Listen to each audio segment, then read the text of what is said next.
990 centimeters in feet? First of all, we need to know the value of 1 centimeter in feet.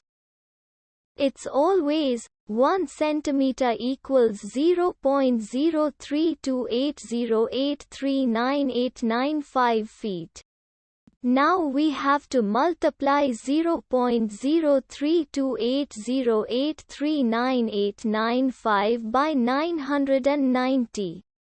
Therefore, 990 centimeters times 0.03280839895 feet equals 32.4803149605 feet.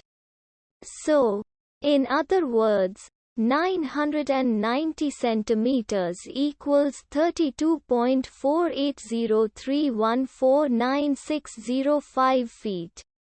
We hope you have enjoyed this video. Please like and subscribe to our channel for more videos like this.